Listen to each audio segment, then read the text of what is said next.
Sa isang gabi ng misteryo at kapalaran, isang birhen ang nakatakdang pumasok sa isang bar, isang lugar na puno ng kasayahan, ngunit para sa kanya, ito'y isang mundo ng takot at kawalan ng pag-asa. Si Ligaya Rivera, isang dalagang may inosenteng mukha at pusong puno ng pangarap, ay napilitang tahakin ang landas na hindi niya kailanman pinangarap. Ngunit sa kabila ng kanyang kaba, hindi niya alam na ang gabing iyon ang magdadala sa kanya sa isang kwento ng pag-ibig, pagkabigo, at muling pagkabuhay. Sa gitna ng ingay at ilaw ng bar, isang bilyonaryong customer ang tila natulala nang makita ang isang anti-gang kwintas na dala ng isa sa mga tauhan ng bar.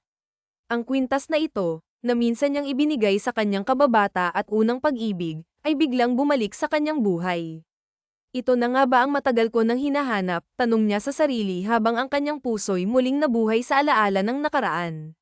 Ngunit ang mas mahalagang tanong ay, makikita ko pa kaya siya? At kung makita ko man, may natitira pa kayang pag-ibig sa aming mga puso? Mga kaibigan, samahan niyo kami sa isang kwento ng pag-ibig na puno ng misteryo at emosyon. Isang kwento na tiyak mag-iiwan ng marka sa inyong mga puso. Simulan na natin. Sabi nga nila, ang mundo ay umiikot sa pera. Kapag may pera ka, ikaw ay mahalaga. Madali mong mabibili ang hustisya, at para kang Diyos na sinasamba ng marami. Ngunit paano kung ikaw ay lumaki sa hirap? Paano kung ang tingin sa iyo ng lipunan ay mababa dahil lamang sa estado mo sa buhay? Ito ang realidad na kinakaharap ng marami, at ito rin ang kwento ni Ligaya. Sa maliit na silid kung saan siya nagmumuni-muni, ang kanyang mga matay puno ng luha habang tinitingnan ang kanyang refleksyon sa salamin. Sa kabila ng kanyang kagandahan, ang kanyang puso ay puno ng sakit. Hindi siya sanay maglagay ng kolorete, ngunit ngayong gabi, kailangan niyang gawin ito. Ito na ba ang buhay na nakalaan para sa akin? Tanong niya sa sarili. Hoy, Ligaya, ano bang tinutunganga mo dyan? Bilisan mo at baka nandoon na ang unang customer mo, sigaw ng kanyang tiyahin, na siyang nagpalaki sa kanya mula nang mawala ang kanyang mga magulang. Ang boses nito'y puno ng galit at kawalang pakialam. Tandaan mo, ako ang nagpalaki sa'yo. Panahon na para kumita ka para sa akin, dagdag pa nito. Opo, Chang, mahina niyang sagot habang pilit na pinipigilan ang pagpatak ng kanyang luha. Si Ligaya, na minsan ay puno ng pangarap, ngayon ay tila isang ibong nakakulong sa hawla ng kahirapan. Ngunit sa kabila ng lahat, hindi niya kayang sumuko. Sa kanyang puso, may isang tinig na patuloy na nagbibigay sa kanya ng lakas. Naniniwala ako na kaya mo, sabi ng tinig ng isang batang lalaki sa kanyang alaala. Si Ethan Carter, ang kanyang kababata at unang pag-ibig, ay laging nandyan para sa kanya noong sila'y bata pa. Kaya ko ba talaga, Ethan, bulong niya sa sarili habang pinipikit ang kanyang mga mata, umaasang kahit papaano'y maramdaman niya ang kanyang presensya. Ang gabing iyon ay magiging simula ng isang kwento na magpapabago sa kanilang mga buhay. Sa bar na iyon, magtatagpo ang kanilang mga landas. Ngunit ang tanong, sapat pa ba ang pagmamahal para paghilumin ang sugat ng nakaraan? Akin na kasi, mariing sabi ng lalaki, ang kanyang tinig ay puno ng pananakot at galit. Gusto mo pa atang masaktan, ha? Ang kanyang mga kamay ay marahas na humihila sa kwintas na mahigpit na hawak ng batang lalaki. Ang bata, sa kabila ng takot na bakas sa kanyang mukha, ay hindi bumitaw, tila ba ang kwintas na iyon ang huling alaala ng isang bagay na mahalaga sa kanya.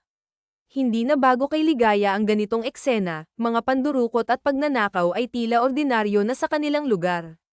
Ngunit sa pagkakataong ito, hindi niya maiwasang madama ang matinding awa para sa bata.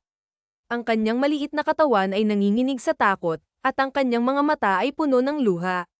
Tila ba dayo lamang ito sa kanilang lugar, kaya naman, sa kabila ng kaba sa kanyang dibdib, mabilis siyang tumakbo patungo sa bata at sa mandurukot. Walang pag-aalinlangan, kinagat niya ang braso ng lalaki. Napasigaw ito sa sakit, at sa galit, itinulak siya ng marahas. Bumagsak si Ligaya sa malamig na semento, ang kanyang mga tuhod ay dumyugo dahil sa lakas ng pagkakahulog. Pero hindi siya sumuko. Magnanakaw, magnanakaw, sigaw niya, ang kanyang tinig ay umaalingaw sa kalye. Napalingon ang mga tao sa paligid, at ang mandurukot, sa takot na mahuli, ay nagmamadaling tumakbo palayo. Narinig pa ni Ligaya ang mahinang mura nito bago ito tuluyang naglaho sa dilim.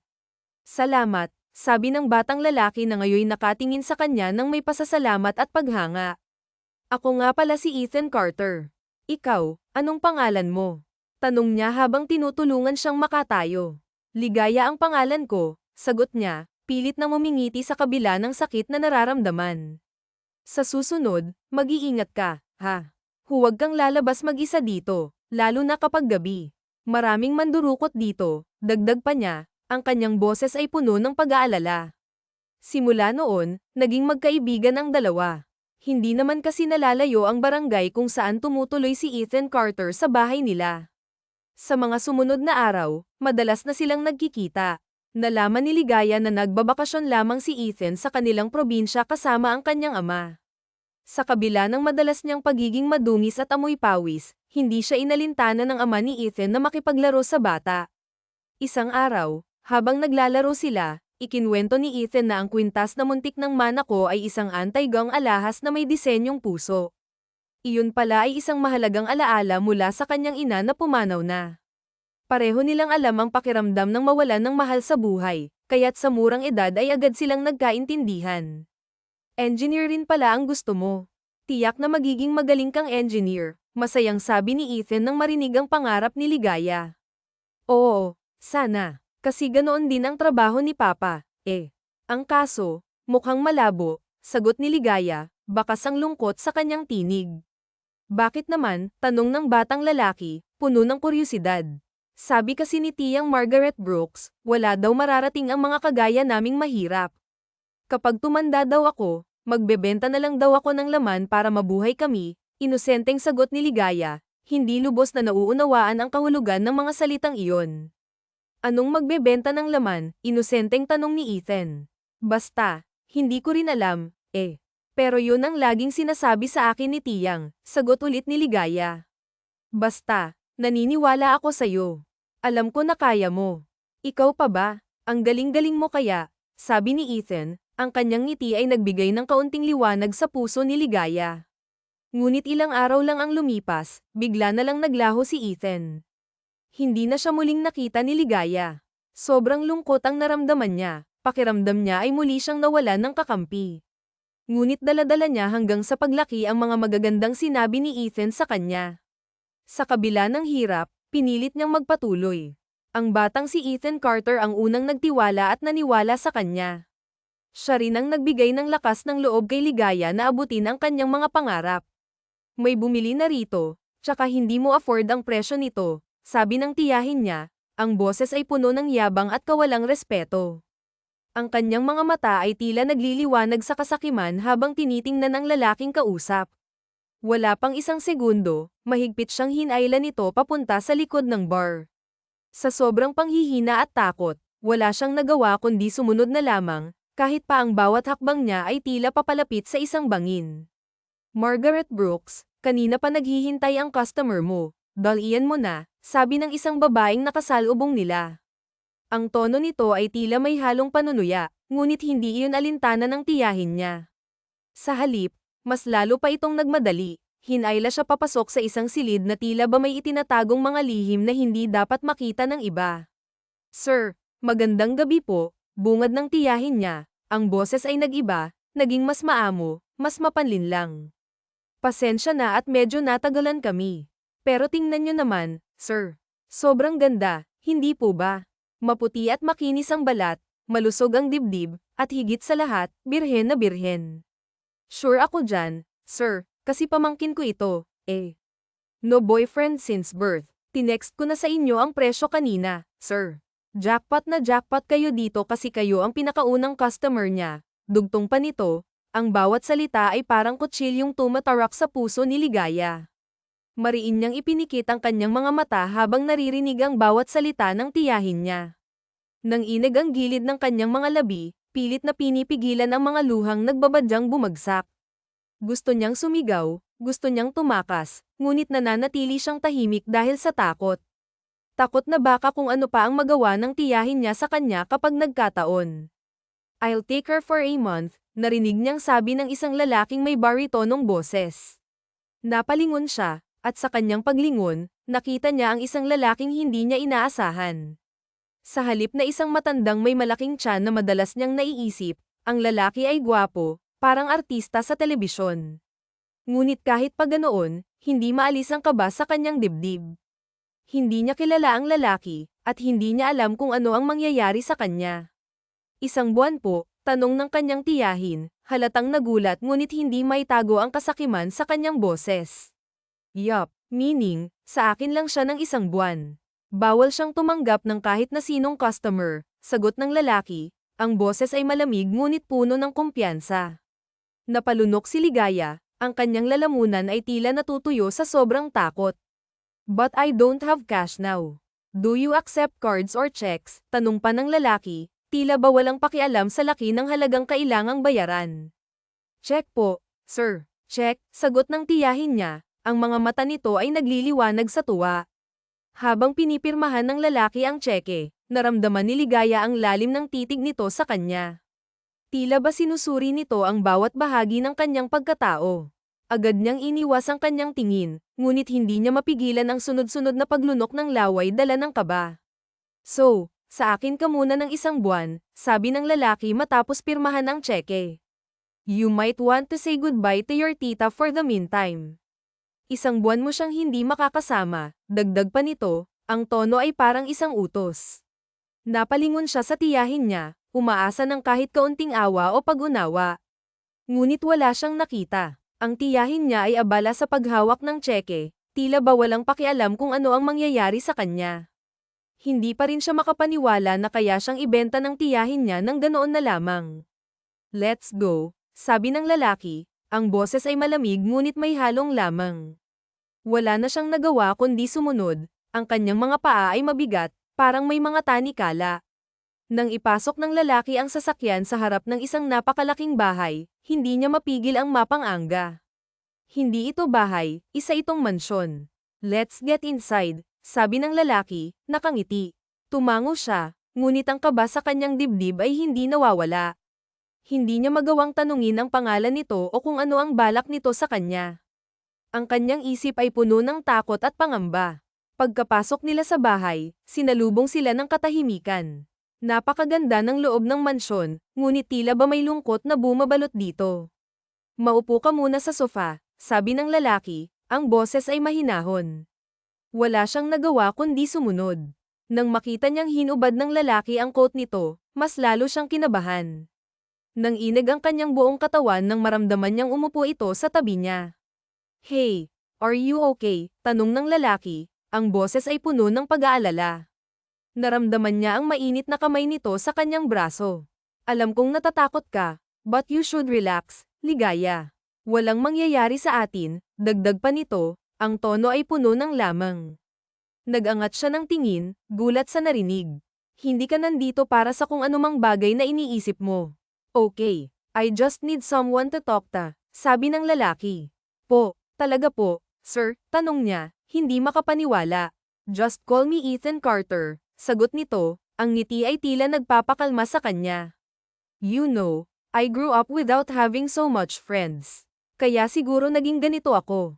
Weird ba? Gumastos pa ako ng malaki para lang may makausap, sabi nito, ang tono ay may halong lungkot. Sa wakas, bahagya siyang napangiti. Hindi po kayo weird, sir. Naiintindihan ko po, sagot niya, ang boses ay mas kalmado na. Napansin niya ang banayad ng ngiti sa labi ng lalaki, tila ba natutuwa ito sa kanya. Kasabay nito, nagkibit balikat pa ang lalaki na parang nais ipakita ang kanyang pagiging casual sa sitwasyon. Just call me Ethan Carter, Ligaya, wika nito. Ang boses ay malalim ngunit may halong init na tila ba naglalaman ng maraming hindi nasasabi. To answer your question, may malalim na dahilan, pero ayoko munang sabihin yun sa ngayon, dagdag pa ng lalaki, ang tono ay makahulugan, parang may itinatagong lihim na hindi pa oras para ibunyag. Bahagya siyang napanguso, hindi alam kung paano sasagutin ang sinabi nito. Sa halip, pinili niyang manatiling tahimik, hinahayaan ang lalaki na magpatuloy. So, payag kang maging kaibigan ako for a month, tanong ng lalaki, ang ngiti nito ay hindi nawala, at ang boses ay nanatiling malumanay. Para bang ang bawat salita nito ay naglalaman ng pangakong wala siyang dapat ikatakot. As if naman po na may choice ako, Nabayaran niyo na po si Tiyang, sagot niya. Ang tono ay may halong biro, ngunit sa ilalim nito ay naroon ang katotohanang hindi niya may kaila. Mahina ulit na natawa ang lalaki. Ang tunog ng tawa nito ay tila musika sa kanyang tenga, nakakapawi ng bahagya sa kanyang kaba. I'm not that heartless, Ligaya. Bukas ang pinto para sa'yo. Kung hindi mo ako gustong maging kaibigan, pwede ka nang bumalik sa tiyahin mo, sabi ng lalaki. Ang boses ay mababa ngunit puno ng sinseridad. Parang sinasabi nito na kahit ano pa ang piliin niya, nariyan ito para suportahan siya. Hindi po yun ang ibig kong sabihin, sir. Tsaka nagbibiro lang po ako, sagot niya, medyo nahihiya dahil sa maling akala nito. Ang mga pisngi niya ay bahagyang namula, ngunit pilit niyang itinago ang kanyang pag-aalala. I know, sagot ng lalaki, ang tono nito ay kalmado. Alam ko rin na hindi mo gustong gawin ang pinapagawa sa'yo ng tiyahin mo. Kaya nga rin nagpasya ako na dalhin ka rito para makatakas ka sa kanya. Kahit na 1 buwan lang, but 1 month is a lot of time, Ligaya. Kaya gusto ko rin sana na sa 1 buwan, makapagpasya ka kung ano ba talaga ang balak mong gawin sa buhay. Habang buhay ka na lang bang magsusunod sa mga utos ng tiyahin mo, o gagawa ka ng paraan para maabot kung ano man talaga ang pangarap mo, mahaba at makahulugang paliwanag ng lalaki. Napatitig siya sa lalaki, ang kanyang dibdib ay tila ba piniga ng mga sinabi nito. Hindi niya may kaila na may katotohanan ang mga salita nito, mga katotohanang matagal na niyang tinatanggihan sa kanyang sarili. Wala rin naman po kasi akong ibang mapupuntahan kung sakali, at saka si Tiyang na lang po ang nag-iisang pamilya ko eh. Kahit na papaano po ay malaki pa rin ang utang na loob ko sa kanya dahil kinupkop niya ako noong mawala ang mga magulang ko, sagot niya. Ang boses ay mababa, halos pabulong, ngunit puno ng emosyon. Wala ka bang ibang mapapasukang trabaho? I mean, pwede mo naman siyang matulungan financially na hindi pumapayag na ibenta ka na niya sa iba. Tanong ng lalaki, ang tono nito ay puno ng pag-aalala. Napailing siya, ang kanyang mga mata ay nagmistulang salamin ng kanyang kawalang pag-asa. Gusto kasi ni Tiyang yung money. At kung saan sa tingin niya mas malaki ang kikitain niya kaagad, doon siya.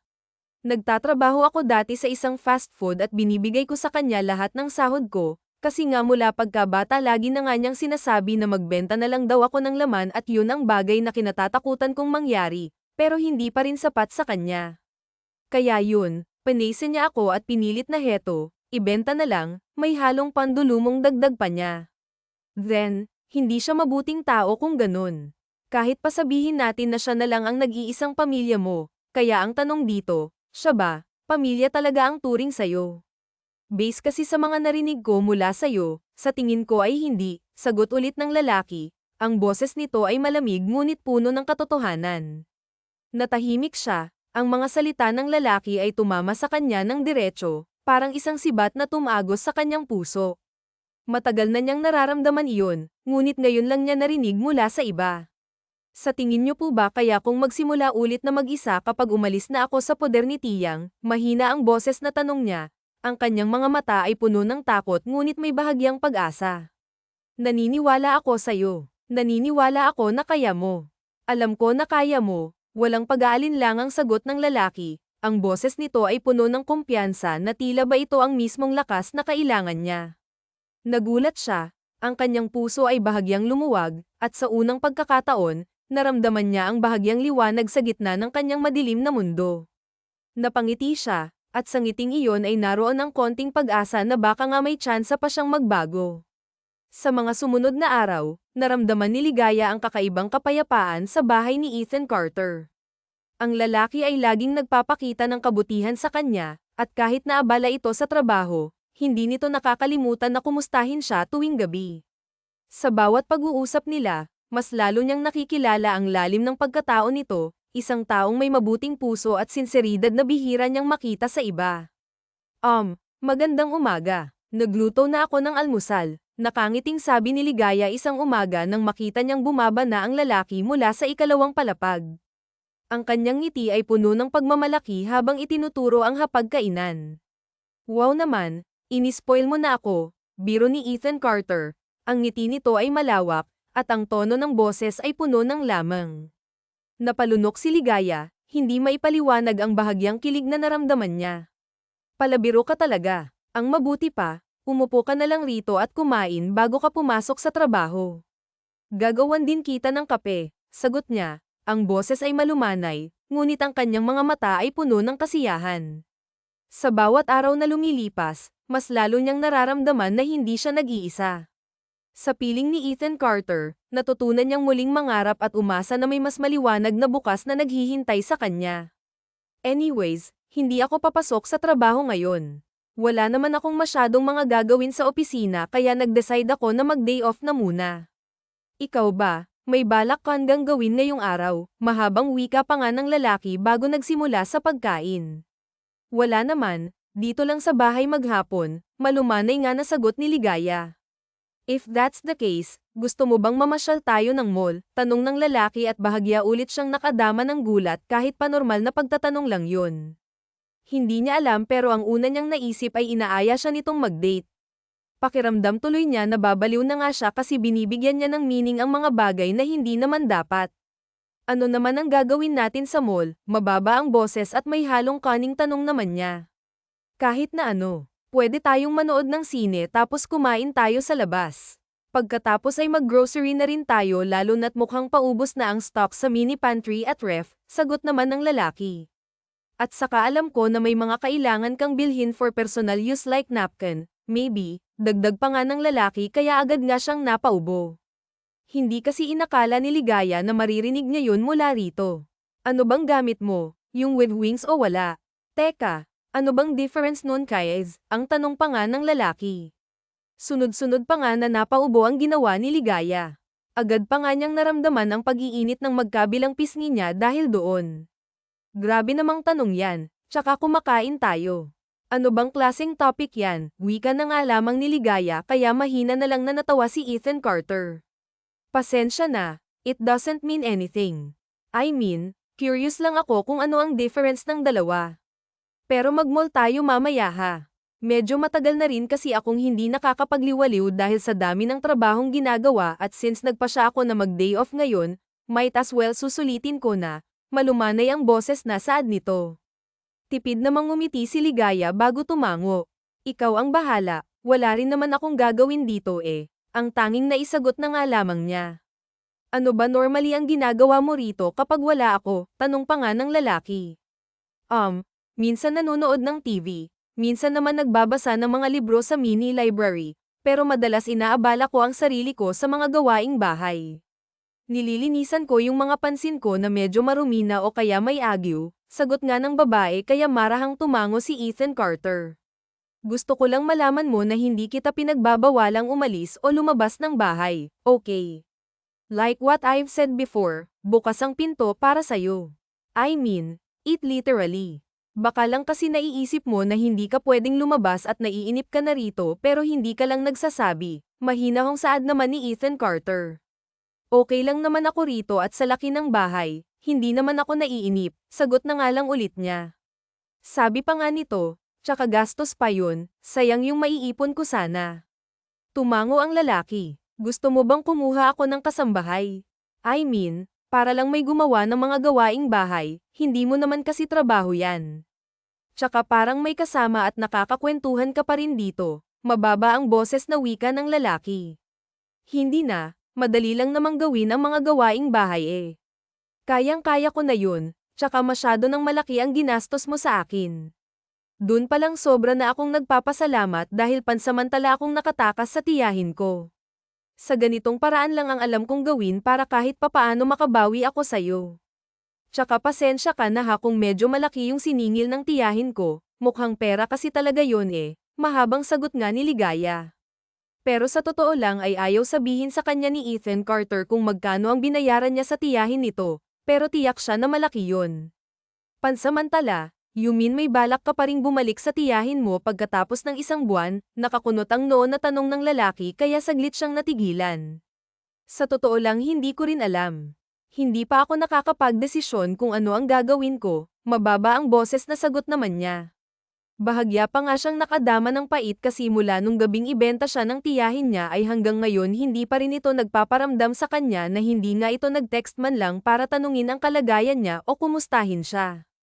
Ang huling naaalala niya ay ang malawak nitong ngiti at nagniningning nitong mga mata habang titig na titig sa tseke na binayad ni Ethan Carter sa kanya.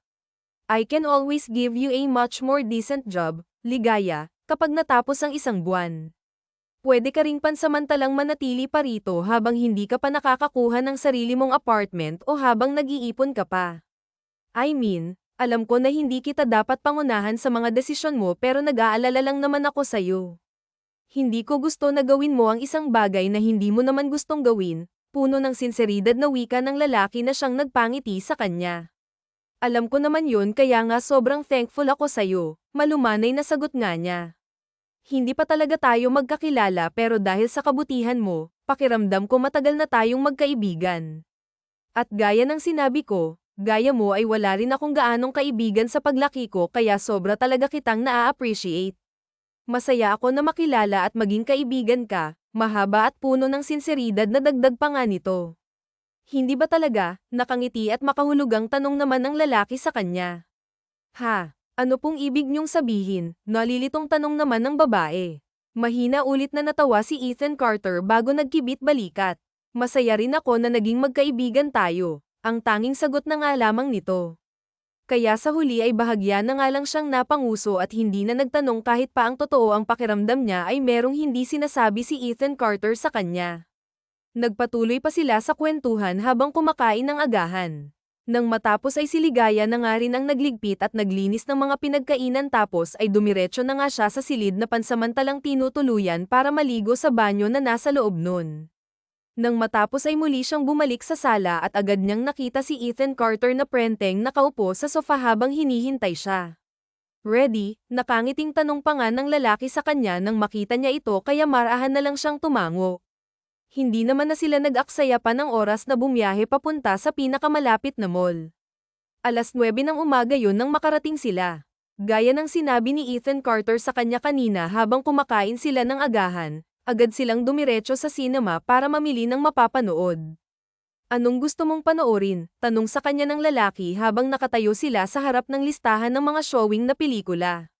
Okay lang naman sa akin kahit na ano, basta huwag lang horror kasi medyo matatakotin ako, sagot nga niya kaya mahinang natawa ang lalaki. Sayang, horror pa naman ang gusto ko. I mean, para kapag natakot ka pwede mong hawakan ang kamay ko. May halong panghahara na wika nga ni Ethan Carter kaya agad na naman siyang nakadama ng kilig at pamumula ng pisngi. Ito na lang kaya, tanong pa nga ng lalaki. Bago pa siya makasagot, tapos itinuro nito ang isang action rom-com na movie. Agad naman siyang ngumiti bago tumango bilang pagsang-ayon. Sige, agad na sagot niya. Pagkatapos ay dumiretso na nga sila sa counter para makabili ng tiket. Bukod doon ay bumili rin ng isang malaking tub ng popcorn si Ethan Carter at 2 inumin. Nang naglalakad na nga sila papunta sa cinema ay pansin niya ang maraming kababaihan na napapalingon sa gawin nila. At alam niya na dahil yun sa kasama niyang lalaki na sobrang gwapo talaga. Gaya ng sinabi niya ay mukha itong artista kaya hindi nakakapagtakang agad pansin talaga ang kagwapuhan nito. Mukhang may lahing Amerikano si Ethan Carter pero hindi niya alam at hindi siya sigurado. Yun na rin marahil ang dahilan kung bakit sobrang ganang loob niya sa lalaki dahil may medyo naaalala nga niya ang kanyang kaibigang si Ethan Carter dati. Tapos tila ba medyo magkalapit pa ang pangalan nila. Baka naman matuno ako sa Katie titig mo niyan ha. Bigla siyang bumalik sa realidad nang sabihin niya ni Ethan Carter habang naglalakad sila. Sa kanya napagtantong titig na titig nga siya rito. Iniisip ko lang kung may lahi ba kayong Amerikano, pagdadahilan naman niya. Pure-blooded Pinoy ako, nakangiting sagot naman ang lalaki kaya muli siyang napatango. Pero kung sa isa ang tinutukoy mo, papasang pang-Amerikano ta, dagdag pa ng lalaki. Saglit siyang natigilan kasi medyo nalito nga siya sa sinabi nito. Hindi niya agad nakuha ang biro pero nang mapagtanto kung ano ang ibig nitong sabihin ay gulat nga siyang napalingon dito na nanlalaki pa ang mga mata. Agad namang natawa ng mahina si Ethan Carter nang makita ang reaksyon niya. Ang height ko ang ibig kong sabihin, so don't look at me like that. Ikaw anong iniisip mo? May halong pangaasar na wika pa nga ng lalaki kaya nag-iwas na lamang siya ng tingin dala ng labis na hiyang nararamdaman. Wala kaya akong ibang iniisip, agad na depensa naman niya kaya muli na nga lang natawa ang lalaki. Nang makapasok na nga sila sa sinahan ilang sandali pa ay nagsimula na ang pelikula. Hindi pa rin talaga siya makapaniwala na nangyayari ito ngayon. Ayaw man niyang isipin pero pakiramdam talaga niya ay nagde-date sila ni Ethan Carter at ang ideyang yun ay para siyang dinadala sa alapaap, sobrang nakakakilig sa parte niya. Kaya naman sa buong oras na nanunood sila ng sine ay wala siyang maintindihan na pinapanood nila ang focus kasi niya ay nasa gwapong lalaki sa tabi niya. Nang araw na yun ay nila ang maghapon nila sa pamamasyal sa mall at pakiramdam din nila ay mas lalo pa silang napalapit at mas nakilala ang isa't isa dahil sa dami ng mga bagay na napagkwentuhan nila tungkol sa buhay ng isa't isa parang sila yung magkaibigan na matagal nang magkakilala at ngayon lamang nag-cut up.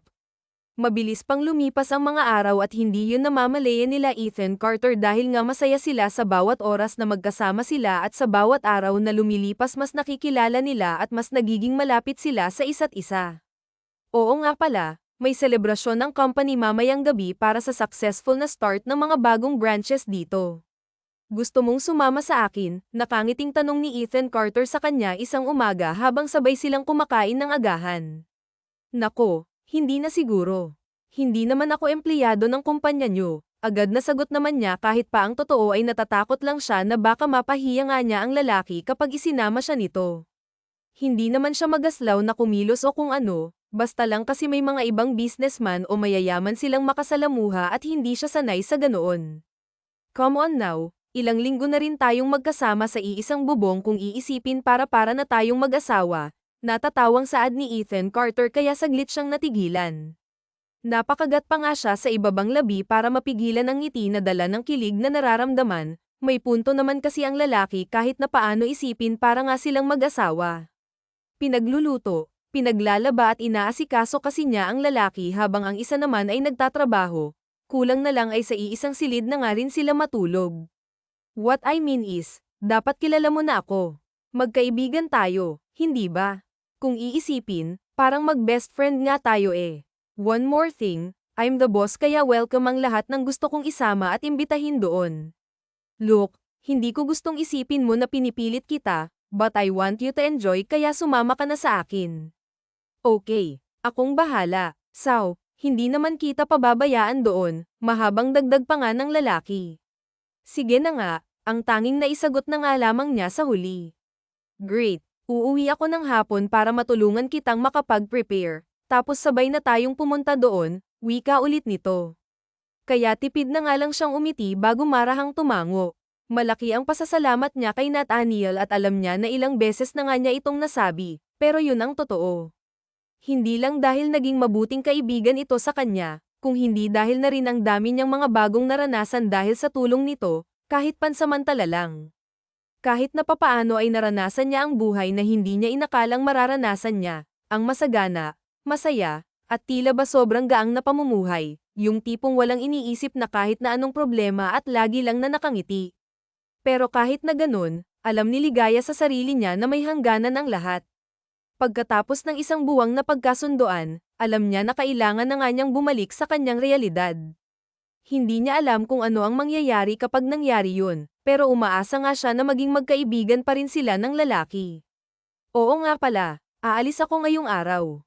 Papasyalan ko lang si Tiyang, may halong pag-aalinlangan na palm nga ni Ligaya kay Ethan Carter. Saglit na natahimik si Ethan Carter bago pilit na umiti at tumango. Kahit na papaano kasi ay nag-aalala pa rin ako sa kanya. Gusto ko lang sanang makasigurado na okay lang siya, dagdag pa nga ng babae. Mas lalong humanga si Ethan Carter sa kanya dahil sa dali nitong puso. Kahit na ginagawa na siya ng hindi maganda, nagpapakita pa rin siya ng mabuti sa kanya, sa kanyang tiyahin. Ihahatid na kita kung ganun, sagot naman ni Ethan Carter. Hindi na, aarkila na lang ako ng tricycle, agad naman nasagot ni Ligaya. May pera ka ba? I mean, baka lang may iba ka pang puntahan pagkatapos. O baka may mga gusto kang bilhin, wika ulit nga ni Ethan Carter kaya mahina siyang natawa. May konti naman akong naitabi para sa sarili ko noong nagtatrabaho pa ako. Hindi naman kasi ako magastos na tao. Alam kong nag-aalala ka kaya salamat, pero okay lang talaga ako, nakangiti at malumanay naman na sagot niya. Bahagya pang kumunat ang noo niya nang marinig na napabuntong hining ang lalaki. Bakit? Bakit may problema ba? Tanong pa nga niya rito. Hindi. Wala. Sagot ng lalaki. Naisip ko lang na sobrang buti mo talagang tao. Imagine, kahit pa hindi naging maganda ang pakikitungo sa'yo ng tiyahin mo, at kahit pa nagawa ka niyang ibenta sa ibang tao para sa pansarili niyang interes, iniisip mo pa rin siya at nag-aalala ka pa rin sa kanya, mahabang saad pa nga nito. Ganon talaga siguro kapag totoong pamilya ang tingin mo sa isang tao. Kahit na hindi maganda madalas ang pinapakita nila sa'yo, mahalaga pa rin sila sa'yo, mababa naman ang boses na sagot ni Ligaya. That's true, but you have to know your limitations kasi hindi healthy ang ganyan. Madalas kasi ang sobrang kabutihan ay nagiging weakness natin, at yun ang ginagamit ng ibang tao o kung minsan nga ay kadugo natin para patuloy nila tayong mapaikot sa mga palad nila. Hindi ko sinsasabi to kasi gusto kong magalit ka sa tiyahin mo dahil sa mga ginawa niya sa'yo.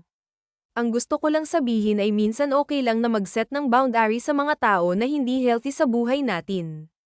That way, magkakaroon tayo ng peace of mind, mahaba pero may hinahon sagot naman ng lalaki.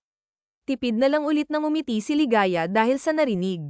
Alam naman kasi niya sa sarili na tama ang lalaki, pero hindi ba niya maintindihan ang sarili niya? Kahit pa alam niya ang tama, hindi talaga niya maiwasang isipin ang tiyahin at mag-alala pa nga rin dito. Nagpatuloy pa nga sila sa pagkain ng agahan, at nang matapos ay nagpahinga na nga lang saglit ang lalaki bago nagpaalam sa kanya na aalis na siya. Naman ay naglinis lang ng bahay saglit bago nagpa siyang gumayak na rin para nga mapuntahan ang kanyang tiyahin. Pagkadating nga niya sa maliit nilang bahay ay wala ito. Ang una niyang inisip ay nasa kapitbahay nila ito na may pasugalan, at hindi nga siya nagkamali. Naabutan kasi niya itong nagsusugal habang may bote ng alak sa harap nito. Hindi na bago sa kanya ang ganito dahil nga literal na bisyo naman talaga ang tiyahin niyang si Margaret Brooks Bugaw. Ligaya, long time no see ah. Balita ko mayaman ka na, agad na wika ng isang kapitbahay na unang nakakita sa kanya. Dahil doon ay agad na napalingon sa kanya ang kanyang tiyahing si Margaret Brooks. Oh, bakit nandito ka? Wala pang isang buwan ah. Nagsawa na sa'yo ang customer mo, agad na bungad sa kanya ng tiyahin kaya napangiwi nga siya. Hintayin mo ako sa bahay at tatapusin ko lang saglit, wika ulit nito kaya hindi na nga siya nakasagot pa. Sa huli ay napabuntong hininga na nga lamang siya at nagpas siyang magpunta na nga lang sa bahay nila at doon maghintay. Pagkaraan naman ng ilang minuto ay dumating na nga ang kanyang tiyahin. May pera ka ba dyan? Binigyan ka ba niya ng tip? Halatang mayaman tapos ang gwapo pa, swerte mo sa unang customer mo, sunod-sunod pa nga nased ng tiyahin ng babae. Pinasyalan ko lang po kayo para kumustahin, catch ang mababa ang boses na saad nga ni Ligaya. Nako, wala akong pera. Ano, ikukuha na ba kita ng bagong customer mamaya? Kung may pera ka dyan, pahingi naman pangtong its lang, wika pa nga nito kaya napangiwi na naman siya. Mariin pa nga siyang napapikit. Hindi man lang siya nito kinumusta, tiyang. Kahit na minsan po ba, tinuring niyo akong pamilya, mahinahong tanong nga niya dahilan kung kaya't gulat na napalingon nga sa kanya ang tiyahin. Anong klaseng tanong ba yan ha? Umagang-umaga nagdadrama ka. Tigil-tigilan mo nga ako't ilang araw akong natatalo sa sugal, baka masamain ka sa akin, saad pa nga ng tiyahin. Maapait na nga lamang na napangiti si Ligaya dahil sa narinig kaya sa huli nagpa siya na nga lang siyang tumayo. Na mukhang okay naman po kayo rito. Babalik na po ako sa bahay ni Sir Ethan Carter. Nagpaalam lang po talaga ako sa kanya na papasyalan at kukumustahin kayo, saad na nga lamang niya. Ayaw kasi niyang magsayang ng enerhiya na makipagtalo rito kasi alam niya na kahit pailabas niya ngayon ng lahat ng sama ng loob na nararamdaman at dinadala niya, wala rin namang mangyayari. Sa huli ay i-validate lang din ng kanyang tiyahin ng nararamdaman niya at sasabihing drama. Mag-iwan ka ng pera para may pangkain ako ng tanghalian. Dagdagan mo na rin ang panglibang ko ng tong-its, wika nga ng tiyahin. Nanginginig ang mga lami at nagpipigil ng luha na binuksan na nga lamang ng babae ang dalang bag. Naglabas na nga lamang ng 200. Pasensya na po, ito lang ang pera ko. Pamasahe ko na lang po pabalik yung natitirang cent, mahinahong wika nga niya. Ano ba yan, galingan mo naman kasi ang performance mo, nang bigyan ka ng malaking tip. Baka puro kwartihan lang ang pinapakita mo sa kanya. Akitin mo rin at perahan, huwag puro ganda lang ang gamitin pati utak mo, okay, saad pa nga ng tiyahin niya. Agad siyang nakadama ng labis na inis sa galit pero pinigilan pa rin niya ang sarili na magsalita kasi hindi nga niya gusto na sumagot dito. Kung may naituro man sa kanya ang mga magulang niya, kahit pa maagang mawala ang mga ito sa kanya, yun ang huwag mawala ng respeto sa kahit na sino. Aalis na po ako sagot na nga lamang ni Ligaya ng mailapag na nga sa maliit na lamisita ang dalawang nagmamadali nang umalis si Ligaya at nagpas siyang bumalik nang na nga sa bahay ni Ethan Carter. Sobrang sakit talaga sa parte niya na hindi man lang siya kinumusta ng tiyahin at pera kaagad ang binungad nito sa kanya. Ganun pa man ay hirap na hirap pa rin siyang itapon talikuran at iwan ito dahil nga pamilya pa rin talaga ang turing niya rito sangga na kung sangga pero ganun talaga ang nararamdaman niya.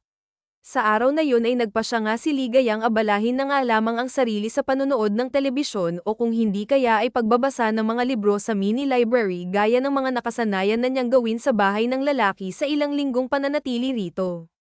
Pagdating naman ng hapon gaya ng sinabi ni Ethan Carter ay umuwi na nga ito at inaya na nga siya nito kaagad na umalis. Bahagyang napanguso si Ligaya pagkaraan ng ilang sandali nang makitang ipinarada din ni Ethan Carter ang sasakyan sa harap ng isang butik. PS Wardrobe ang pangalan nun. Nang makapasok na nga siya ay agad silang sinalubong ng isang nakangiti at magandang babae. This is Isabella Knight, my friend, and Isabella Knight, si Ligaya. Nakangiting pagpapakilala pa nga ni Ethan Carter. Hi, I'm pleased to meet you, masayang wika naman ng babae sa kanya. Isabella Knight, ikaw nang bahala sa kanya, saad ulit ni Ethan Carter. Hindi pa nakakasagot at nakakibo si Ligaya nang nakangiti na nga siyang hinayla nito papunta sa kung saan wala na nga siyang nagawa nang paupuin nga siya nito sa isang silya tapos ay nagsimula na ngang lagyan ng light makeup ang mukha at nang matapos ay may inabot din itong kulay gold na dress sa kanya at pinasuot sa kanya sa dressing room. Sobrang ganda ng dress at mukhang mamahalin, bagay na bagay yun sa kanya dahil bumagay rin yun sa kanya ang kaso ay medyo hindi siya komportable dahil nga hindi naman siya sanay sa ganito. Ganun pa man ay lumabas pa rin pagkatapos. Perfect, you look gorgeous and very elegant, masayang saad nga ni Isabella Knight nang makita nga nito si Ligaya bihis na rin. Sinat at hinihintay ka na niya, dagdag pa nga nito.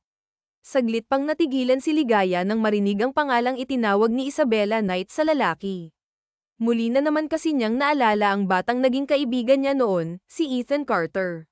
Wow, namamanghang saad naman ni Ethan Carter nang makita nga niya si Ligaya agad na napakagat ng ibabang labis si Ligaya dala ng labis na kabang nararamdaman pakiramdam din niya ay namula ang buong mukha niya dahil sa titig ni Ethan Carter na sobrang gwapo rin sa suot na suit and tie well kahit anuman ata ang isuot ng lalaki ay sobrang gwapo pa rin talaga nito. Mas lalo na siguro kung wala siyang suot. Hindi na tinuloy pa ni Ligaya ang kalokohang naisip at mabilis pang umiling na parang nababaliw. Sobrang ganda mo, wika ulit ni Ethan Carter kaya agad siyang napalunok ng laway. Sigurado ka bang okay lang ang ganito? Hindi ba nakakahiya? May halong pag-aalinlangan nga na tanong niya sa lalaki. Sigurado akong maraming mata ang titingin sa iyo ngayong gabi dahil sa sobrang ganda mo, ang papuri ulit sa kanya ng lalaki. Let's go, nakangiting pag-anyaya pa nga nito sa kanya kaya tumango na nga lamang siya. Isabella Knight, salamat ulit. I'll see you around. Okay, saad pa nga ni Ethan Carter bago humalik sa pisngi ng magandang babae.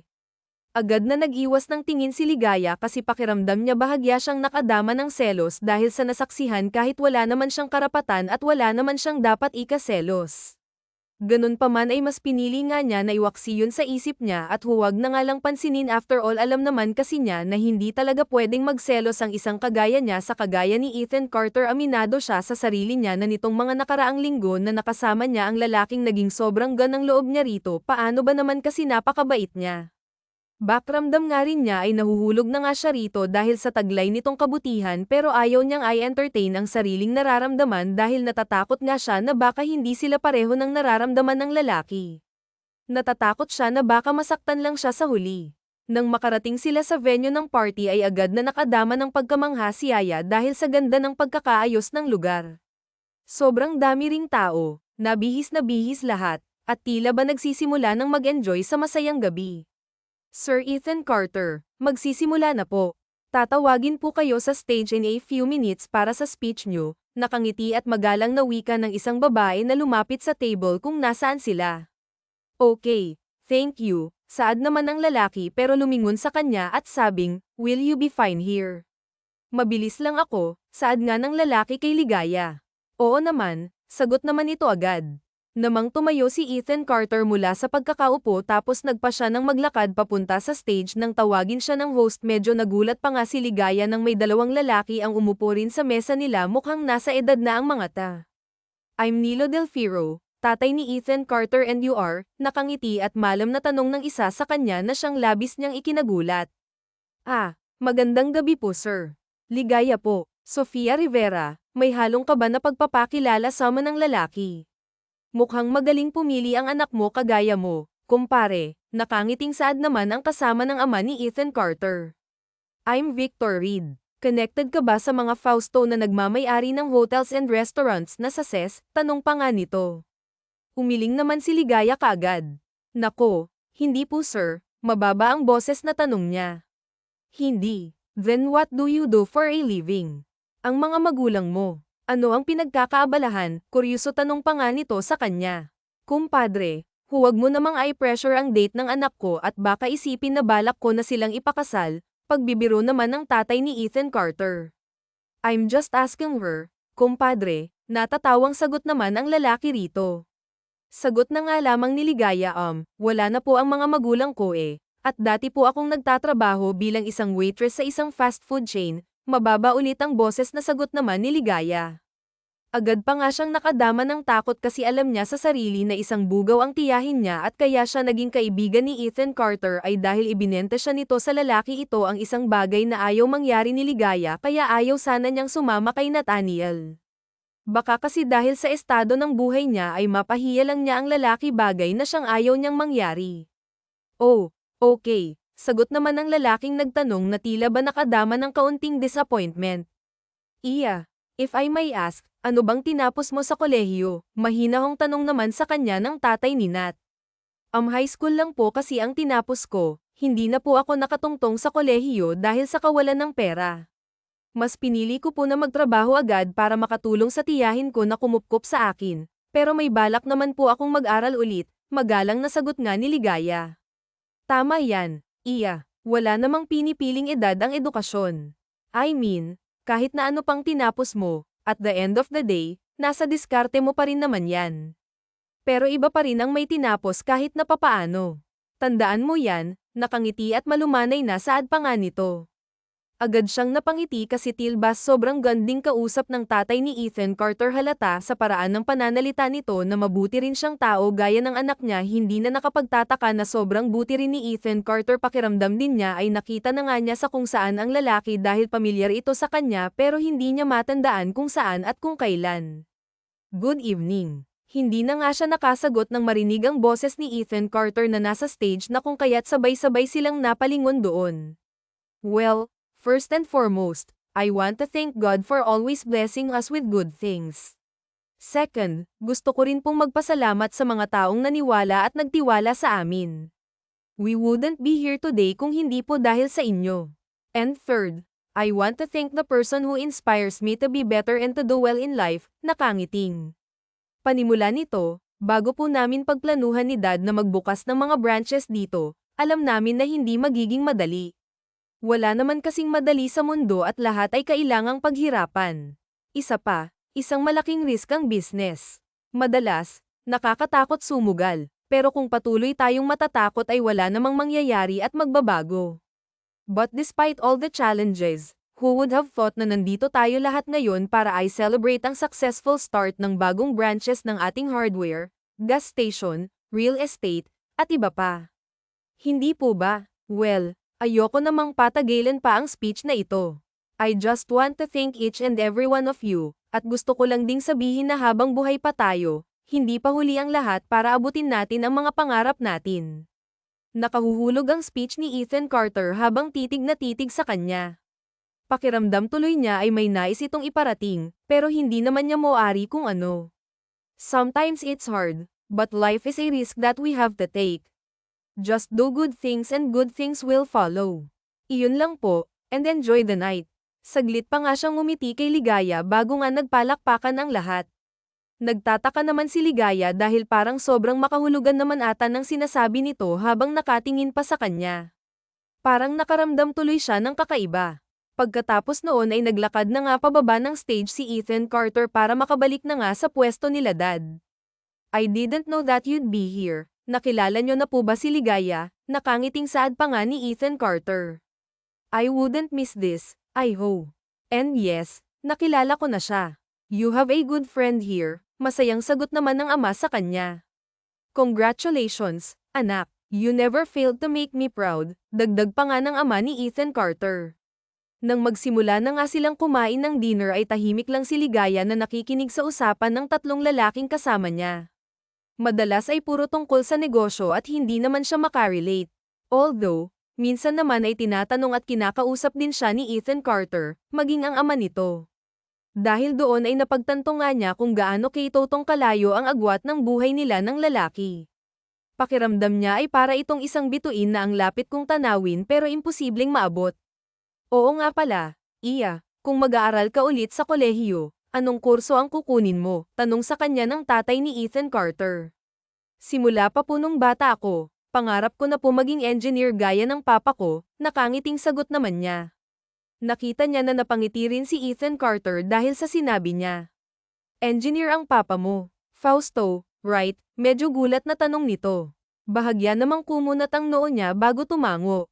By any chance, Arthur Hamilton ba ang pangalan niya? Tanong pa nga nito. Bahagyang umawang ang bibig ni Ligaya dahil sa narinig bago muling tumango. Kilala niyo po yung papa ko, agad na tanong pa nga nito. Siya ang naging engineer ng pinakaunang hardware ko sa Maynila. He is a very good engineer and what he does sobrang galing. Gusto ko nga sana noon na siya ulit ang maging engineer sa mga ibang branches na itatayo ko pa, pero nagpasya nga siya na mag-settle dito sa probinsya dahil nga buntis na raw ang asawa niya at ayaw niyang lumalayo palagi, malumanay nga na pagkukwento nito. Agad na napangiti si Ligaya dahil sa narinig. Kahit na papaano ay nakadama nga siya ng labis na saya na makarinig ng magandang bagay tungkol sa papa niya. A few years ago, nalaman ko na nawala nga sila ng asawa niya dahil sa isang car accident. I didn't realize until now na ikaw pala ang anak niya. I'm sorry about what happened to your parents, Iya. I can only imagine how hard it is for you to experience all that at an early age. Yung taon na nawala ang mga magulang mo, iyon din ang taon na nawala ang mama ni Ethan Carter dahil sa sakit na brain tumor. Siguro ay may dahilan kung bakit pinagtagpo kayo ng tadhana at masaya ako na makilala ka rin ngayon, nakangiti at malumanay na dagdag pa nga nito. Ano nga pala ang nangyari doon sa truck driver na nakabunggo sa sinasakyan nila? Tanong pa nga ng ama ni Ethan Carter. Ang natatandaan ko pong sinabi ni Tiyang, nakulong daw po eh. Lasing daw po kasi, pero wala na po sa akin ang mga nangyari noon. Naniniwala po kasi ako na may rason kung bakit nangyayari ang mga bagay. Siguro kaya po naranasan ko ang mga ganoon nung bata pa ako kasi mas hinuhubog pa po ako ng Panginoon, kasi gusto niya akong maging malakas sa murang edad, kasi baka may mas maganda po siyang plano para sa akin, mahinahong sagot naman ni Ligaya. Saglit pa nga siyang napalingon kay Ethan Carter na nakangiti pa rin habang titig na titig sa mukha niya. May problema ba? Mababa ang boses na tanong niya sa lalaki. Ah, hindi. Wala. Hindi ko lang maiwasang hindi mapatitig sa'yo habang nagsasalita ka. Bakit ba sobrang ganda mo? Sagot naman ni Ethan Carter sa kanya. Mahinang natawa ang tatay ni Ethan Carter na parang natutuwa sa kanila at kinikilig pa. Siya naman ay nag-iwas na lang ng tingin para maitago ang pamumula ng kanyang mukha. Pero aminado nga si Ligaya na sobra na naman siyang kinilig dahil sa sinabi ni Ethan Carter. Lumipas pa ang mga araw at huling linggo na ng isang buwang pinag-usapan at pananatili ni Ligaya sa bahay ni Ethan Carter. Ayaw man niyang aminin, alam niya sa kanyang sarili na sa mga araw na kasama niya ito ay tuluyan nang nahulog ang loob niya sa lalaki. Sa totoo lang ay hindi pa rin siya desidido kung ano ang dapat at tamang gawin pagkatapos ng isang buwan. Kahit pa sinabi ni Ethan Carter sa kanya na welcome pa rin siyang manatili pansamantala sa bahay nito kung ayaw na nga niyang bumalik sa tiyahin niya, nahihiya pa rin siya sa lalaki dahil nga sobra na ang naitulong nito sa kanya. Hey, are you okay? Mahinahong tanong sa kanya ng lalaki ng gabi habang nakatambay siya sa balkonahe at nagpapahangin. Saglit naman siyang lumingon dito bago tipid na ngumiti at tumango. Oo, Nagpapahangin lang. Hindi kasi ako makatulog eh. Mababa ang boses na sagot naman niya. Pagkatapos ay muli nga niyang ibinalik ang mga mata sa kalangitan na puno ng makikislap na mga bituin. Hindi rin ako makatulog, sagot naman ng lalaki. Honestly speaking, iniisip ko na patapos na ang isang buwan. Iniisip ko kung ano ang magiging desisyon mo, dagdag pa nga ni Ethan Carter na siyang labis na ikinagulat ni Ligaya. Muli siyang napalingon sa lalaki dahil doon at agad na nagtama ang kanilang mga mata na nauwi sa matamang titigan. Totoo kaya na kapag nawala ang isang tao, nagiging bituin ito, mababa ang boses na tanong ni Ligaya kay Ethan Carter. Kumunat naman ang noo ng lalaki dahil medyo nalito siya sa narinig. Sobrang imposible kong iisipin, pero gusto kong maniwala doon. Kasi sa ganoong paraan, naiisip ko na malapit lang sa akin ang mga magulang ko at ginagabayan pa rin nila ako. Kahit na papaano, nakakahanap ako ng comfort sa ganoon, mahinahong dagdag pa nga niya. Mahal na mahal ni Papa si Tiyang kasi maaga rin silang naulila at lumaki silang dalawa na magkasama. Sa tingin mo ba, magagalit sila sa akin kung iiwan ko na si Tiyang? May halong panlulumo tanong pa nga ni Ligaya. Sagot naman ni Ethan Carter, kung nasaan man ang mga magulang mo, alam ko na hindi sila masaya sa gustong mangyari sa'yo ng tiyahin mo at mas gugustuhin nila na iwan mo na siya, sagot naman ng lalaki. Kaya tipid ulit siyang napangiti. Alam mo, sa totoo lang, natatakot lang naman talaga ako na maging mag-isa sa buhay. Kaya rin siguro hirap akong magdesisyon sa kung ano ang gagawin ko. Kaya kahit na hindi maganda ang mga ginagawa ni Tiyang, hindi ko pa rin siya maiwan kasi kahit na papaano ay may natatawag akong pamilya. Sino ba namang hindi matatakot na maging mag-isa sa buhay, hindi ba? Pagsasabi nga niya ng totoo. Hindi ka naman nag-iisa. Kasama mo ako, seryosong sagot ng lalaki habang titig na titig pa rin sa kanya. Agad na napalunok ng laway si Ligaya dahil pakiramdam niya ay dinadala siya sa ibang dimensyon ng lalim ng titig ng lalaki. Gusto niyang mag-iwas ng tingin pero hindi niya magawa. Gulat na gulat siya nang mas lumapit sa kanya si Ethan Carter.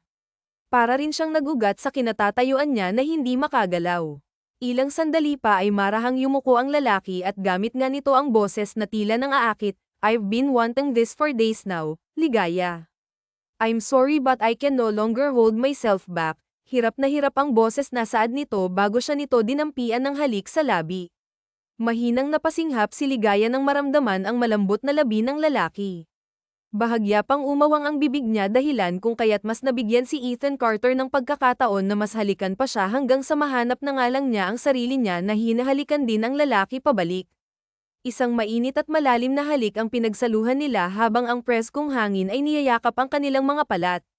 Nang maputol ang halik ay tila ba umakyat ang lahat ng dugo ni Ligaya. Agad siyang nakadama ng labis na hiya at hindi na nga niya magawang tumingin pa ng diretso sa lalaki. Tandaan mo na nandito lang ako lagi para sa'yo, Ligaya. Hindi ka nag-iisa, kasama mo ako sa lahat, puno ng lamang at sinseridad na saad pa nga ng lalaki. Muli na namang napangiti si Ligaya bago marahang tumango. Salamat, pero, medyo late na rin kasi. Matulog na tayo. Puno ng kaba at pautal-yutal na saad niya bago nagmamadali at patakbong pumasok sa loob. Narinig pa nga niya na mahinang natawa si Ethan Carter sa naging reaksyon niya. Pagkapasok ni Ligaya sa kwartong tinutuluyan niya ay agad niyang sinara ang pinto at sumandal pa nga sa likod noon habang hawak ang dibdib na sobrang lakas at bilis ng kabog. Muntik pa nga siyang mapatalon sa gulat nang biglang kumatok si Ethan Carter sa nakasarang pinto. Gusto ko lang sabihin na ang tamis ng labi mo at sobrang cute mo kapag namumula ang mukha mo at nahihiya ka. Good night, Ligaya. Puno ng lamang at may halong panghaharas na saad ni Ethan Carter mula sa nakasarang pinto. Para namang baliw si Ligaya na napakagat sa ibabang labi habang pigil na pigil ang pagngiti. Patakbo pa siyang sumampa sa kama at nagpagulong-gulong doon dala ng labis na kilig. Hindi pa rin kasi siya makapaniwala sa mga nangyari. Ganun pa man ay sobrang saya niya. Kahit puyat siya kinabukasan dahil nga hindi siya agad na nakatulog ng gabing iyon ay masaya pa rin siya. Baka around alas 7 or 8 PM na akong makakauwi mamayang gabi. Medyo madami kasing trabaho at meetings ngayon, pero huwag ka nang magluto ng dinner. Kain tayo sa labas, nakangiti at puno pa rin ng lamang na saad ni Ethan Carter habang sabay silang kumakain ng agahan. Kaya ko namang magluto para sana mas makatipid tayo. Ano bang paborito mong pagkain? Lulutuin ko, sagot naman ni Ligaya kay Ethan Carter. Mukhang enjoy ka sa paggawa ng wifely duties ah. Alagang-alaga ako sa'yo, nang haharang na sagot ng lalaki kaya bahagyang napanguso ito. Look, I appreciate it, pero gusto kitang makadate kung hindi pa iyon obvious. So hayaan mo na akong ilabas ka mamayang gabi, okay? Unless binabasted mo na ako, napapangiting wika ng lalaki kaya bahagyang umawang ang bibig niya. Parang indirectly na kasing sinabi ng lalaking nanliligaw ito sa kanya. Hindi na nakasagot pa si Ligaya para muling itago na lang ang ngiti na gustong kumawala sa labi niya. Pagkatapos kumain ng agahan ay hindi na nga nagpahinga pa si Ethan Carter. Nagpaalam na ito agad sa kanya na papasok na nga sa trabaho. Nang akmang magliligpit na nga siya ay bahagyang kumunat ang noo niya nang mapansin na iwan ni Ethan Carter ang cellphone nito. Kaya naman niya itong kinuha para may hahabol sana sa lalaki, pero nakaalis na nga ito. Muli naman siyang napalingon sa cellphone nang mag-vibrate iyon at agad na nanlaki ang mga mata niya sa nabasang mensahe. Nuts! I'm pregnant. What am I going to do? Iyon ang mensahe na mula sa pangalang Isabella Knight. Biglang bumalik sa isip ni Ligaya ang magandang babaeng nag-ayos sa kanya nang isinama siya ni Ethan Carter sa company event nito. Hindi tuloy maiwasang isipin ni Ligaya kung ano ang meron sa dalawa at saka kung magkaibigan lang ba talaga sila. Bakit si Ethan Carter ang tinatanong niya kung anong gagawin niya ngayong buntis ito? Si Ethan Carter ba ang ama? Ang ideyang iyon ay parang punyal na sumasaksak sa kanyang puso. Pero kahit saang anggulo iisipin, pakiramdam niya ay wala siyang panama sa babae. Ganong klase kasi ng mga babae ang alam niyang babagay sa tabi ni Ethan Carter na successful na sa buhay, hindi isang kagaya niya. I forgot my phone. Gulat niyang napalingon kay Ethan Carter na hindi niya namalayang bumalik pala. Pilit naman siyang ngumiti rito bago inabot sa lalaki ang hawak niya. Ihahabol ko nga sana sa'yo sagot na nga lamang ni Ligaya. Thank you, beautiful. I'll see you tonight. Malambing pa nga nasaad ni Ethan Carter at commendat pa nga bago muling umalis na. Sa huli ay napabuntong hininga na nga lamang si Ligaya dahil sa dami ng mga bagay na tumatakbo sa isip niya. May namamagitan ba talaga kina Ethan Carter at Isabella Knight? Si Ethan Carter ba ang ama ng pinagbubuntis ng babae? Kung oo, bakit hinalikan pa nga siya ng lalaki? Bakit nilalamang pa siya nito? Hindi rin niya alam ang sagot. Pero dahil doon maghapon lang si Ligayang tumunganga sa kwarto at iniisip ang tungkol sa mga bagay na iyon. Kahit dumating ang gabi nang mag-dinner sila sa isang mamahaling restaurant ay tahimik lang si Ligaya. Ganun pa man ay hindi naman niya pinahalata sa lalaki ang mga bagay na gumugulo sa isip niya. Nang matapos kumain ay gusto pa sana ni Ethan Carter na mamasyal sila, pero sinabi na nga lamang ni Ligaya na inaantok na nga siya dahil gabi na nga rin iyon. Kaya sa huli ay nagpasya silang umuwi na. Are you sure you're okay? I mean, kanina ko pa kasi napapansin na tahimik ka, mahinahong tanong ng lalaki pagkapasok nila sa bahay. Oo, baka kulang lang ako sa tulog kagabi kaya maaga akong inaantok ngayon, pagdadahilan naman niya. Nang makapasok na nga si Ligaya sa kwarto at makahiga na nga sa kamay, ilang minuto rin siyang tumitig lang sa kisame tapos ay naisip nga niya na siguro ay kailangan na nga niyang makausap si Ethan Carter. Wala rin naman kasing mangyayari kung patatagilan pa niya para lang matapos na ang mga gumugulo sa isip niya. Kaya naman nagpasya nga siyang lumabas ng silid at naabutan nga niya sa balkonahe si Ethan Carter. Akmang lalapit na nga siya rito at magsasalita, pero agad siyang natigilan nang marinig na tila ba may kausap sa phone ang lalaki. Stop laughing, Isabella Knight. I'm serious. Okay, now listen. Wika ng lalaki tapos ay huminga pa nga ng malalim. This may sound too fast but, can you be my girlfriend? Mahina siyang napasinghap dahil sa narinig. Pakiramdam nga ni Ligaya ay hindi na nga niya kailangan pang makausap ang lalaki dahil malinaw na ang lahat.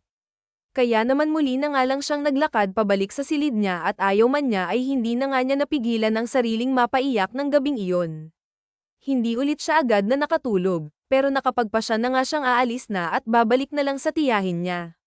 Wala na rin namang sense na manatili pa nga siya rito lalo na't mukhang bubuo na ng sariling pamilya si Ethan Carter at alam niya na hindi tamang manatili pa nga siya sa bahay nito. Kinaumagahan ay maaga nga siyang tumayo para maipaghanda ng agahan ng lalaki sa huling pagkakataon. Nang matapos ay inayos na nga rin niya ang mga gamit niya at bago siya umalis ay nag-iwan din siya ng sulat sa hapag na nagsasabing umuwi na nga ito at nagpasalamat lang din siya sa lahat ng tulong na binigay sa kanya ng lalaki. Chang, huwag na po kaya. Maghahanap na lang po ako ng ibang mapagkakakitaan para mabuhay tayo, nanlulumong wika ni Ligaya nang muli siyang dalhin ng tiyahin sa bar. Kauuwi lang niya kaninang umaga pero ngayong gabi ay balak na naman siya nitong ibenta sa ibang lalaki. Ano? Aasa tayo sa kakarampot na kikitain mo. Aba, huwag kang ang maarte, Ligaya, single na naman ang kaniyang tiyahin bago siya nito itinulak papasok sa isang silid at agad na sinara ang pinto. Wow, maganda nga, gulat pa nga siyang napalingon sa lalaking nagsalita at agad na napasinghap nang makita na wala itong kahit na anong suot. Halikan na rito, baby, nang makapagsimula na tayo, nakangising dagdag pa nga nito. Sir, hindi po kasi ako pumapayag sa ganito.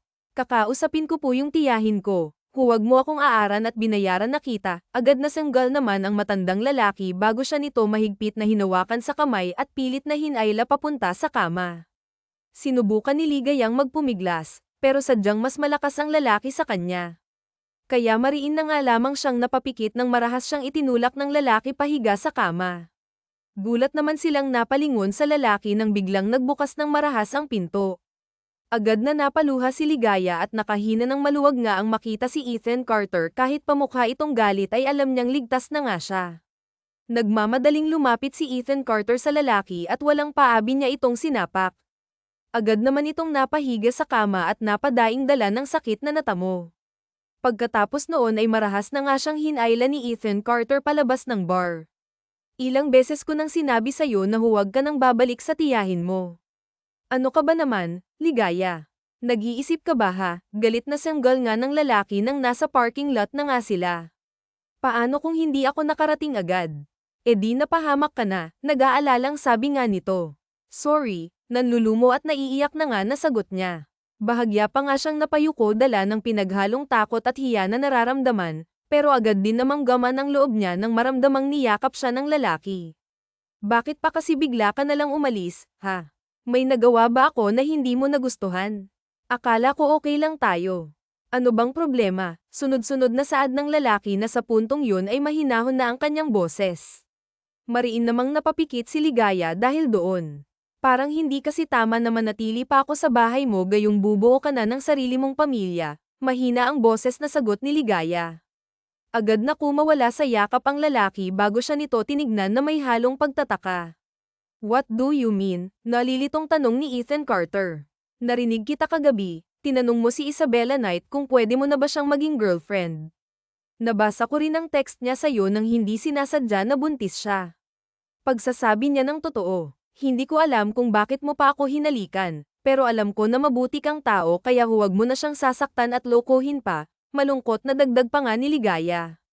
Bahagyang nakadama ng inis nang makita ang multo ng ngiti na gumuhit sa labi ng lalaki, habang siya kasi ay nasasaktan, frustrated, at nakakadama ng kung ano-ano pang emosyon. Si Ethan Carter naman ay nagpipigil ng ngiti. Look, hindi totoo na wala akong gaanong kaibigan sa paglaki ko, okay? I have a lot of good friends, and PS, one of them, mahinang sagot naman ang lalaki. Buntis siya at kaibigan ko ang boyfriend niya. Regarding sa narinig mo kagabi, hindi siya ang inaaya kong maging girlfriend. I was asking for her advice at nagpa-practice kami. Kunwari ay ikaw ang tinatanong ko habang kausap ko siya. Hindi ko kasi alam kung paano ka tatanungin para maging girlfriend na kita ng tuluyan, paliwanag naman ng lalaki kaya literal siyang napanganga. Hindi pa siya nakakasagot nang bigla na lang may inilabas ang lalaki mula sa bulsa nito. Muli na naman siyang napanganga nang makita ang isang pamilyar na kwintas. Do you remember this? Tanong pa nga ng lalaki sa kanya. Yun ang anti-gang, Kay, na pagmamayari ng kaibigan niyang si Ethan Carter. Nung unang gabi na dinala kita sa bahay, tinanong mo ako kung bakit willing akong gumastos ng malaki para lang magkaroon ng kaibigan at kung bakit kita binili sa tiyahin mo sa bar. Kailangan kong gawin yun para mailigtas ka sa sitwasyon na hindi mo gusto, saad ng lalaki. Ako si Ligaya, ako si Ethan Carter, nakangiting pagpapakilala nito. Ako yung batang niligtas mo sa mandurukot noon. Ako yung kaibigan mo, dagdag pa nga nito. Muli na namang nagunahan sa pagtulo ang luha sa mga mata ni Ligaya dahil sa narinig. Bakit hindi mo agad sinabi? Umiiyak nitong tanong. Hinihintay ko na makilala mo ako. Hindi mo ba napapansin ang mga obvious sign na sinasabi at pinapakita ko? Sagot naman ang lalaki. Sa totoo lang ay may parte sa kanya ang nag-isip na baka iisa nga lang si Ethan Carter at ang kaibigan niyang si Ethan Carter, lalo na sa tuwing may mga sinasabi ito na makahulugan na para bang ang tagal na nilang magkakilala, pero natakot siyang umasa. Napaiyak na nga lamang ulit si Ligaya bago agad na yamakap ng mahigpit sa lalaki. Bakit ang tagal mong bumalik? Alam mo bang lagi kitang hinihintay? Ikaw lang ang kaibigan ko eh. Ikaw lang ang totoo kong kaibigan kaya bakit ang tagal mo? Parang batang saad ni Ligaya habang patuloy sa pag-iyak. Marahan pa nga niyang hinahampas ang dibdib ni Ethan Carter na ngayon ay yakap siya ng mahigpit. I'm sorry. I'm really, really sorry. Promise hindi na ako aalis ulit. Bulong naman ng lalaki habang marahang hinaplos ang likod niya na tila pinapatahan siya. Huwag ka nang aalis, please. Huwag mo na akong iiwan ulit. Nakakatakot mabuhay na walang kakampi kaya huwag mo na akong iiwan. Please, patuloy nga sa pagluha na bulong ni Ligaya. Agad namang nakadama ng labis na awa si Ethan Carter sa kaibigan, pero kahit na papaano ay parang may kung anong mainit na bagay ang humaplos sa kanyang puso dahil alam niyang pinagkakatiwalaan siya nito. Nang gabing iyon ay napag-usapan at naayos nila ang lahat ng misunderstandings at formal na ring sinabi ni Ethan Carter na manliligaw nga raw siya kay Ligaya. Paano mo pala nalaman na nandoon ako sa bar? Nakakunot noong ang tanong ni Ligaya sa lalaki. Sa puntong yun ay nasa bahay na nga sila ni Ethan Carter. Sobrang dami kong kailangang gawin ngayong araw kaya hindi kita agad napuntahan, pero pagkatapos sa trabaho, dumiretso agad ako sa inyo. Wala kayo nang tiyahin mo doon kaya ang una kong naisip ay ang bar at tama nga ako, paliwanag ng lalaki. I don't want to be selfish, Ligaya, but I'm sorry sa puntong ito, hindi na ako papayag na umuwi ka pa sa tiyahin mo. Hindi ka naaalis sa poder at paningin ko, maliwanag ba? Ayokong mapahamak ka at gamitin ka lang niya, dagdag pa nga ng lalaki. Bahagya naman siyang napanguso kasi hindi niya alam ang isasagot niya. Sorry ulit kung hindi ako agad na nagpakilala sa'yo, ha? At sorry kung hindi man lang ako nakapagpaalam na aalis noong mga bata pa tayo. Nung nasa tamang edad na ako, I became very busy trying to prove myself to other people kaya hindi rin kita agad na balikan. Kaya nang malaman ko ang balak ng tita mo, hindi na ako nagdalawang isip na gumawa ng aksyon, mahabang dagdag pa nga nito. Marami pa silang mga napag-usapan. Naging emosyonal man ay naging maayos din naman ang lahat sa huli.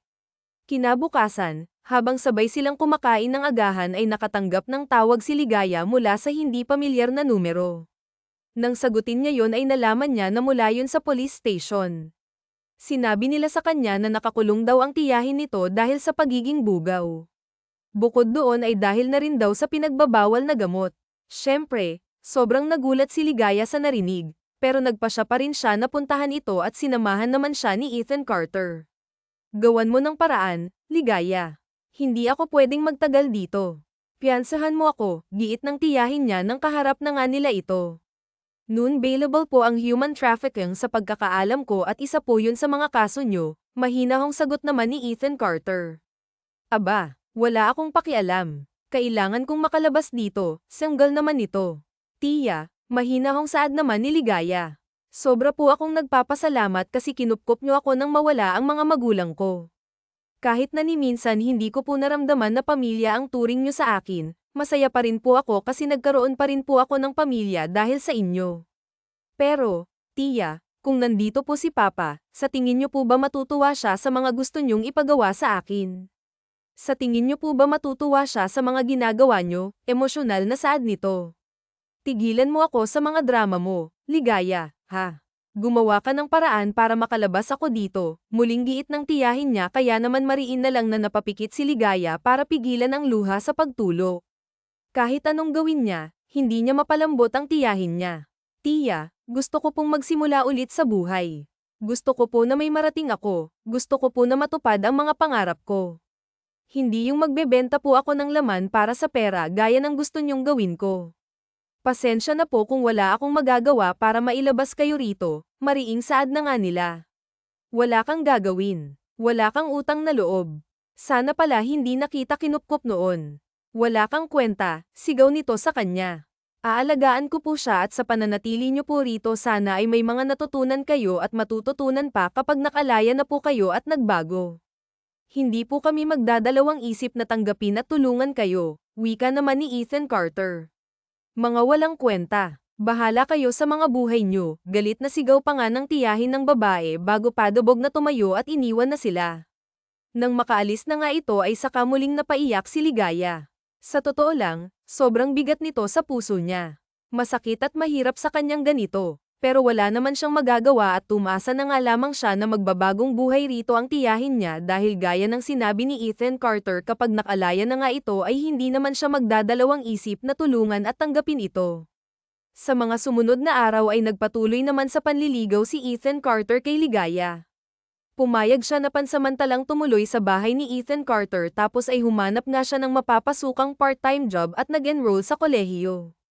Todo suporta naman si Ethan Carter sa kanya kasi gaya niya ay gusto rin ng lalaking maabot niya ang mga pangarap niya. At syempre, hindi naman na pinatagal pa ni Ligaya ang panliligaw sa kanya ng lalaki dahil pagkaraan lang ng ilang linggo sinagot na nga niya ito. Bakit ba siya mag-iinarte? Almost perfect na para sa kanyang lalaki.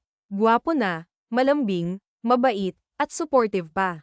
Pakiramdam nga niya ay sobrang swerte niya kasi ganitong klase ng lalaki ang boyfriend niya.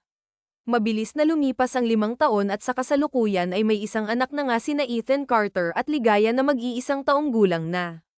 25 years old si Ligaya nang makapagtapos siya sa kolehiyo at si Ethan Carter ang sumama sa kanya sa stage para tanggapin ang diploma niya.